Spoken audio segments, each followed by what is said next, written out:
Dinikahkan? Arafah membelalakan matanya mendengar pengakuan Reval, lelaki asing yang baru-baru ini dikenalnya. Dia tak menyangka lelaki itu akan berkata seperti itu, padahal dia tak menyuruhnya sama sekali. Hal itu tak ada dalam rencananya. Lalu dia menatap kedua orang tuanya yang tampak berdiri mematung. Uminya tampak syok sambil meremat dadanya.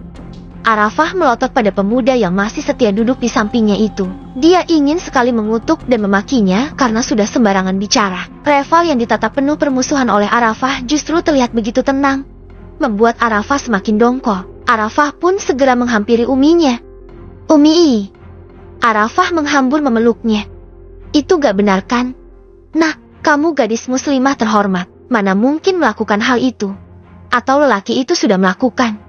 Umi tak kuasa meneruskan kalimatnya. Sementara Arafah bingung. Dia merasa hal ini bagai makan buah si malakama. Jika mengelak apa yang dikatakan pemuda itu, abinya pasti akan menikahkan dia dengan haji beristri 3 itu. Jika tak mengakuinya, harga dirinya dipertaruhkan. Arafah menunduk sembari melipat menggigit bibirnya. Dia sepertinya harus terpaksa meneruskan kebohongannya demi bisa membatalkan perjodohan itu. Katakan itu bohong, Arafah. Sentak abinya murka. Arafah tampak terperanjat kaget mendengar kemarahan sang abi. Maafkan aku, Umi, Abi, ucap Arafah lirih. Yang benar kamu Arafah? Tanyanya sang abi dengan wajah memerah menahan marah. Arafah mengangguk pelan. Ayah dan ibunya menggeleng tak percaya. Maaf aku sudah mengecewakan Abi dan Umi, ucapnya lagi. Sementara Reval tampak memutar bola matanya dengan malas. Dia ingin secepatnya pergi dan mengakhiri drama keluarga itu. Arafah, kamu ini benar-benar. Yah, bagaimana bisa? Tanya ibunya dengan mata berkaca-kaca menahan kecewa. Sang ayah masih terbengong-bengong. Dia rasanya tak percaya membongkar pemgakuan putirnya itu. Kemudian meraup wajahnya dengan kasar dan bangkit berdiri. Pasti bajingan itu yang sudah berbuat tidak senonoh padamu, tuduh Harun abinya. Dia segera menghambur mendatangi pemuda itu dan langsung menghantam wajahnya membuat pemuda itu hampir terhuyung. Arafah dan uminya berteriak seketika. Dasar lelaki kurang ajar, beraninya kamu. Harun langsung terduduk lemas sambil memegangi dadanya yang terasa sesak. Arafah tampak ketakutan melihatnya. Abi, Umi dan Arafah langsung. Abinya mencoba untuk bersikap tenang. Kemudian, Tata Aang, teriaknya. Iya Ustadz. Asistennya Oto segera menghampirinya. Panggilkan Pak Kosim sekarang juga. Kita harus menikahkan Arafah sekarang. Apa? Pekik Arafah panik. Arafah tampak ketakutan. Kenapa sekarang? Bi, dia ini baru calon. Nanti saja nikahnya, tunggu sebulan atau 2 bulan lagi. Sergah Arafah sambil tersenyum meringis walau hatinya dilanda kecemasan. Padahal niatnya membawa pria itu hanya untuk berpura-pura saja berperan sebagai suaminya, bukan suami sungguhan. Abi tak mungkin menikahkan kamu dengan Hari Idrus. Bila kamu sudah seperti ini keadaannya, pernikahanmu harus segera dilakukan dengan pemuda itu, daripada harus memupuk dosa, ucapnya lemah. Saya terima nikah dan kawinnya Arafah Adawiyah binti Harun Rashid dengan mas kawin yang tersebut tunai, ucap lelaki yang disangka preman itu dengan begitu lantang dan dengan satu tarikan nafas. Dia begitu lancar mengucapkannya. Padahal hanya beberapa menit saja dia latihan. Bagaimana para saksi? Tanya si penghulu. Sah, sah, teriak hadirin yang hadir di pernikahan sederhana itu. Pernikahan yang hanya dihadiri oleh beberapa kerabatnya saja. Pernikahan itu benar-benar sangat sederhana. Hanya pernikahan siri yang dinikahkan oleh lebe setempat. Arafah menyeka air matanya. Padahal niatnya membawa lelaki itu hanya untuk pura-pura dijadikan calon suaminya, bukan justru langsung dinikahkan secepat ini. Arafah benar-benar sangat marah pada lelaki itu yang sudah seenaknya mengaku sudah berbuat mesum dengannya. Padahal dia ingin menyewa lelaki itu agar tidak jadi dinikahkan dengan lelaki tua yang akan menjadikannya istri keempat. Namun justru malah dinikahkan dengan lelaki begajulan bertampang preman itu. Walaupun pernikahan itu hanya pernikahan yang sah secara agama, tetap saja namanya pernikahan itu ada ritual yang sangat sakral, yang tidak bisa dipermainkan begitu saja. Sedikit Arafah sangat tahu dan paham tentang hukumnya. Dia benar-benar merasa menyesal. Kenapa dia bisa melakukan tindakan sebodoh itu? Membohongi orang tuanya dengan mengaku kalau lelaki itu calon suaminya. Padahal hanya sebulan ini dikenalnya. Dia sama sekali tak kenal dekat. Hanya tahu namanya saja. Dia bertanya dalam hatinya bagaimana dia bisa menjalankan pernikahan dengan lelaki yang sama sekali tidak dikenalnya dengan baik. Lelaki asing yang membuatnya sering bergidik nyeri bila sudah berhadapan dengannya. Apalagi cara melihat tatonya yang begitu banyak di lengannya. Ya Allah, kenapa aku bisa sebodoh ini? Apa ini akibat durhaka pada orang tuaku? Karena aku sudah membohongi mereka. Gumamnya dalam hati sambil terisak sedih. Arafah yang tampil sederhana dengan gamis putih juga kerudung putih polos yang panjang dan lebar segera dituntun dan dibawa keluar oleh ibunya setelah ijab kabul selesai. Arafah tampak menunduk malu berdampingan dengan lelaki asing yang kini sudah sah menjadi suaminya.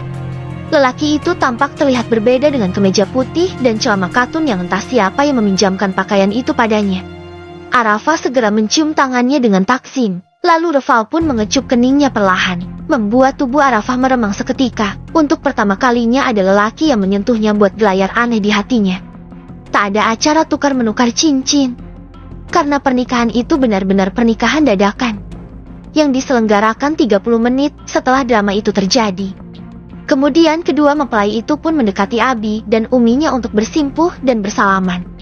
Namun acara sakral itu tiba-tiba terganggu dengan suara bising dan bunyi-bunyian alat musik yang memicu kehebohan. Hingga orang-orang yang berada di situ segera berhamburan keluar untuk melihat apa yang terjadi.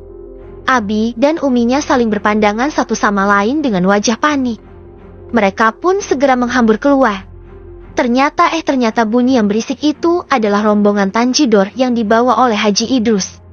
Lelaki tua bau tanah itu tampak memakai pakaian pengantin berwarna putih dengan hiasan bunga melati di kepalanya, juga di lehernya yang dijadikan kalung. Bunyi Tanjidor yang terdiri dari beberapa alat musik seperti klarinet, drum, silofon juga alat musik lainnya itu tampak meriah membahana, membuat suasana semakin meriah. Bukan itu saja, ternyata pria tua beristri 3 itu juga membawa ratusan orang yang masing-masing membawa seserahan yang dibungkus dalam kotak cantik berwarna emas. Arafah dan Reval si pemuda tampang preman itu tampak melongo melihat iring-iringan yang berderet panjang yang terdiri dari puluhan orang tersebut. Kini rumahnya yang sederhana sudah dipenuhi warga desa yang datang berbondong-bondong menyaksikan iring-iringan itu. Salah seorang bapak-bapak berpakaian adat Betawi Baksi Pitung langsung menginterupsi agar musik dihentikan. Haji Idrus lelaki tua keriput dengan rambut memutih penuh uban itu tampak berdiri dengan percaya diri di samping lelaki itu. Di belakangnya istri-istrinya tampak hadir dengan wajah masam, sementara di belakang lain rombongan pembawa seserahan. Di sana gunung, di sini gunung.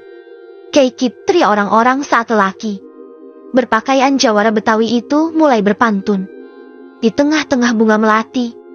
Keikit, aneh bingung, ente pun bingung.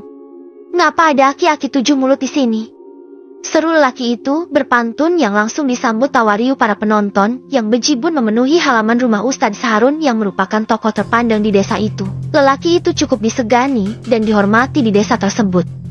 Harun, ayah dari Arafah, tampak mengusap keringatnya dengan wajah yang sangat tegang. Entah apa yang akan dikatakannya pada lelaki tua itu jika mengetahui kalau anak yang akan dipersuntingnya baru saja dinikahkan dengan pemuda lain. Arafah tampak berdiri di samping Reval. Lagi-lagi hatinya merasa was-was dan tak tenang. Entah apa yang akan terjadi selanjutnya. Sementara preman yang kini menjadi suaminya tampak mengernyit melihat kehebohan yang terjadi. Kemudian terdengar kembali pantun diucapkan. Kecil laki membawa baki. Cakep. Dai bukan sembarangan aki-aki. Keikit, teriak penonton serempak. Tiba-tiba ada lelaki berpakaian Betawi lainnya yang membalas pantun tadi maju ke depan. Kecik ini beli kelelawar. Kecipatik beli tampah. Dai kesini buat ngelamar. Ngelamar gadis cantik bernama Arafah. Haji Idrus tampak senyum-senyum sambil menatap ke arah Arafah yang sedari tadi hanya bisa menunduk malu. Dia benar-benar merutuki dirinya sendiri. Dia benar-benar menyesal karena sudah berbuat gegabah. Setelah kejadian ini ayah dan ibunya pasti akan menanggung malu, menanggung aib yang sangat besar. Apalagi tampak warga desa semakin berbondong-bondong datang ke rumah, menyaksikan kejadian tersebut. Bagaimana Ustadz Harun, apa diterima lamaran Haji Idrus? Ucap juru bicara dari si lelaki beristri 3 itu. Sontak saja Harun yang dotodong pertanyaan seperti itu tampak gelagapan. Belum hilang kehebohan itu kini ditambah lagi dengan kedatangan rombongan para lelaki bertampang urakan. Wajah-wajah mereka tampak menyeramkan. Ada sekitar 10 orang para lelaki berpakaian hitam-hitam dengan celana jeans hitam biru robek sana-sini.